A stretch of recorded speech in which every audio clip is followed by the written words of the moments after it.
Hi friends, പുളിവാരൽ എന്ന് കേട്ടിട്ടുണ്ടോ? ഞാനും ആദ്യമായിട്ടാണ് കേട്ടത്.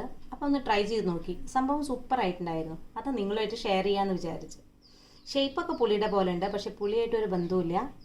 മലബാർ സൈഡിലുള്ള ഒരു സ്നാക്കാണ്. മൈസൂരിപ്പഴം വെച്ചിട്ടാണ് സംഭവം നമ്മൾ പ്രിപ്പയർ ചെയ്യുന്നത്. അപ്പോൾ വീഡിയോ മുഴുവനായും സ്കിപ്പ് ചെയ്യാതെ കാണുക. നോക്കാം ഇതെങ്ങനെയാണ് ഉണ്ടാക്കണം എന്നുള്ളത്. നമ്മുടെ പുളിവാരൽ ഉണ്ടാക്കാൻ ഞാനിവിടെ ഒരു 1/2 കിലോ മൈസൂരിപ്പഴം എടുത്ത് വെച്ചിട്ടുണ്ട്. നന്നായി പഴുത്തത്. ഇത് നന്നായിട്ട് കൈ വെച്ച് ഉടച്ചെടുക്കാം. നമുക്ക് പഴം നമ്മൾ കൈ കൊണ്ട് നന്നായി ഉടച്ച് വെച്ചിട്ടുണ്ട്. ഇതിലേക്കിതേ കുറച്ച് ഉപ്പ്, ഒരുപാടൊന്നും ഉപ്പിടേണ്ട ആവശ്യമില്ല കേട്ടോ. പിന്നെ ഒരു മുട്ട പൊട്ടിച്ചൊഴിക്കുന്നു. ഇത് നമുക്ക് നന്നായിട്ട് മിക്സ് ചെയ്തെടുക്കാം. അതൊന്ന് നന്നായി മിക്സ് ചെയ്തെടുത്താൽ നമ്മൾ ശർക്കരപ്പാവാണിത്. ഞാൻ 2 അച്ച് ശർക്കര പാവാക്കി വെച്ചതാണ്. ഓക്കെ, അത് ഇതിലേക്ക് ചേർത്ത് കൊടുക്കുക.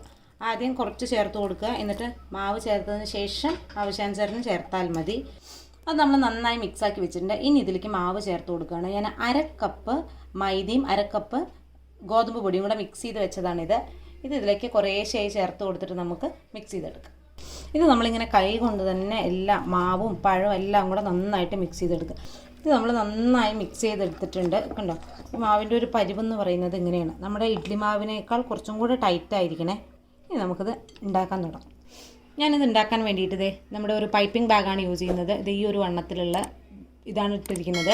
ഇത് പൈപ്പിംഗ് ബാഗ് ഇല്ലെങ്കിൽ ഒരു സിപ്ലോക്ക് ബാഗ് ഇതുപോലെ ആക്കിയെടുത്താലും മതി കേട്ടോ. സാധാരണ ഇത് കൈകൊണ്ടാണ് ഇത്ര ഉണ്ടാക്കിയെടുക്കുന്നത്, പക്ഷേ നമുക്കിത് കൈകൊണ്ട് വശമില്ല. നമുക്കിത് ഉണ്ടാക്കാൻ തുടങ്ങാം. നമ്മളിത് ഈ പൈപ്പിംഗ് ബാഗിലേക്ക് നിറച്ച് കൊടുക്കുക, ഒരു സ്പൂണ് വെച്ചിട്ട്. ഇത് പൈപ്പിംഗ് ബാഗിലേക്ക് നമ്മളിത് നിറച്ചിട്ടുണ്ട്. ഇനി നമുക്കിത് ഉണ്ടാക്കി തുടങ്ങാം. നമ്മുടെ എണ്ണ നന്നായി ചൂടായി കിടക്കുന്നുണ്ട്. നമുക്കിത് ഉണ്ടാക്കാം. ഇങ്ങനെ ഒരു നീളൻ ഷേപ്പിലാണ് നമ്മളിതിനെ ഉണ്ടാക്കിയെടുക്കുന്നത്. കണ്ടോ, എണ്ണയിൽ ഇതുപോലെ ഇങ്ങനെ പേര് പോലെ പുളിയുടെ ഷേപ്പിൽ ഇങ്ങനെ നീളത്തിൽ ഉണ്ടാക്കിയെടുക്കുക. നമ്മുടെ പാത്രത്തിൻ്റെ വലുപ്പം അനുസരിച്ച് ഉണ്ടാക്കുക. കൈയൊക്കെ ശ്രദ്ധിക്കണേ നല്ലോണം. ഇതുപോലെ എണ്ണയിൽ നന്നായിട്ട് മുങ്ങിക്കിടക്കണേ. അതുകൊണ്ട് തന്നെ തിരിച്ചിടേണ്ട ഒരു കാര്യം വരുന്നില്ല. ഇതിൻ്റെ കളർ ചേഞ്ച് ആവുന്നത് കണ്ടോ, നല്ലോണം ഒന്ന് കളറ് മാറട്ടെ.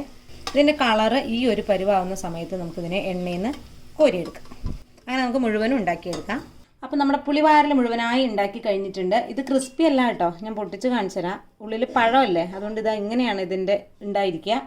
സംഭവം നല്ല ടേസ്റ്റിയാണ്. അപ്പോൾ തീർച്ചയായിട്ടും എല്ലാവരും ട്രൈ ചെയ്ത് നോക്കൂ. ഇഷ്ടമായാൽ ലൈക്ക് ചെയ്യാനും ഷെയർ ചെയ്യാനും അതുപോലെ തന്നെ നിങ്ങളുടെ അഭിപ്രായങ്ങൾ അറിയിക്കാനും മറക്കരുത്. നമ്മുടെ ചാനൽ ഇതുവരെ സബ്സ്ക്രൈബ് ചെയ്തിട്ടില്ലെങ്കിൽ സബ്സ്ക്രൈബ് ചെയ്യുക. തൊട്ടടുത്തുള്ള ബെല്ലൈക്കൺ ഒന്ന് എനേബിൾ ചെയ്യുക. Okay, thank